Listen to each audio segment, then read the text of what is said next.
মমতা বন্দ্যোপাধ্যায়ের নির্দেশ পাওয়ার পরই রাজ্যের বিভিন্ন প্রান্তে তৃণমূল কংগ্রেসের কর্মী সমর্থকদের বিক্ষোভ প্রতিবাদ সমাবেশ। এই মুহূর্তে হুগলির চণ্ডীতলার ছবি আপনারা দেখতে পাচ্ছেন। সেখানে উপস্থিত রয়েছেন চণ্ডীতলা বিধানসভার বিধায়ক সাথী খন্দকার, উপস্থিত রয়েছেন তৃণমূল কংগ্রেস নেতা মনোজ সিংহ থেকে শুরু করে একাধিক তৃণমূল শীর্ষস্থানীয় নেতৃত্ব। পাশাপাশি এই বিক্ষোভ প্রতিবাদ কর্মসূচি থেকে বিজেপির বিরুদ্ধে চড়া সুর শানিয়েছে তৃণমূল কংগ্রেসের নেতৃত্ব। সবাইকে উনি পাঠিয়ে দেন, সব নেতৃত্বে বাড়ি, তৃণমূলের নেতৃত্বে বাড়ি, কিন্তু কিছুই প্রমাণ করতে পারেন না। আজকে আমাদের দলে আমাদের আইপ্যাক যিনি আজকে আমাদের দলটাকে পরিচালনা করছে, আজকে ওনার বাড়িতে ছুটে গেছে। ওনার বাড়িতে গিয়ে আমাদের কি কলা কৌশল আছে জানার জন্য আজকে আপনারা বলুন তো, কিরকম মানুষ ওরা নিজেরা চুরি করে জিতবে বাংলাকে।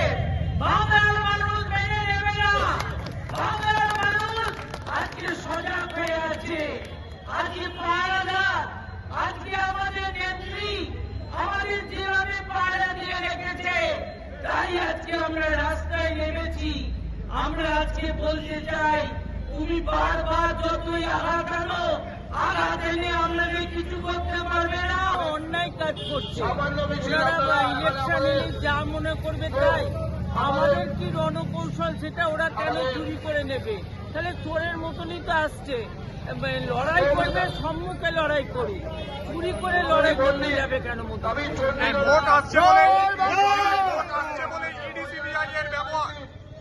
ভোট আসছে বলে ইডি সিবিআই এর ব্যবহার, ওনারা মনে করেছে বাংলার মানুষকে ইডি সিবিআই দেখে ভয় দেখাচ্ছে, কিন্তু বাংলার মানুষ ভয় পায় না। ওনারা ইডি সিবিআই